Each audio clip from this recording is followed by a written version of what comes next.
Hello everyone, welcome back to our channel. তোমরা সবাই কেমন আছো? আশা করছি ভালো আছো। আমরাও কিন্তু অনেক ভালো আছি। তো আজকের ব্লগটা স্টার্ট করছি বিকালবেলা থেকে, একদম রেডি হয়ে। তো এখন যাব ভাইকে নিয়ে একটু বাজারে ঘুরতে।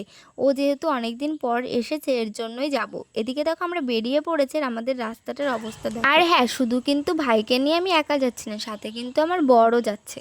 তো যাই হোক, দেখো তোমাদের সাথে কথা বলতে বলতে আমরা কিন্তু বাজারে চলে এসেছি। আর প্রথম কিন্তু আমরা কসমেটিকের দোকানে গিয়েছিলাম, যেহেতু শ্রাবণ মাস পড়ে গেছে, এর জন্য সবুজ চুড়ি কেনার উদ্দেশ্যেই গিয়েছিলাম। আর তারপর কিন্তু আমরা সোজা চলে আসি দ্য লাভ বার্ডস রেস্টুরেন্টে। এটা কিন্তু নতুন হয়েছে, রেস্টুরেন্টটা কিন্তু খুব সুন্দর। চলো তোমাদেরকে একবার ঘুরে দেখাই।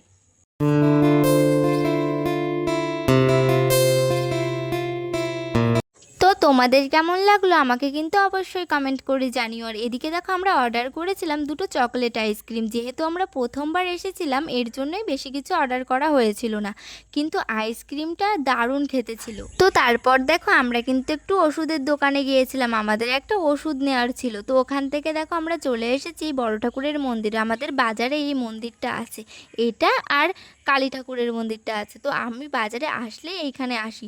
তো তারপরে দেখো গোপালের জন্য একটা জামা নিয়েছি এখান থেকে, অনেক দিনই হয়ে গেল ওর জন্য কিছু কেনা হয় না। তো তারপরে আমরা কিন্তু মায়ের মন্দির থেকে ঘুরে বাড়ি চলে আসি। তো বাজার থেকে দেখাই তোমাদের, চলো কী কী কিনেছি। দেখো গোপালের জন্য একটা জামা কিনেছি, আর সবুজ চুড়ি, বোরোলিং, আর কিন্তু একটা বাদামের ক্রিম, আর এখানে একটা ঘট নিয়েছি। তো তারপর দেখলাম বাড়ি এসে ঠাকুমা আমাদের জন্য চা বানিয়েছি। তো যাই হোক, আজকের ব্লগটা এখানেই শেষ করছি। ব্লগটা যদি তোমাদের ভালো লেগে থাকে অবশ্যই লাইক কমেন্ট শেয়ার করে দিও। বাই।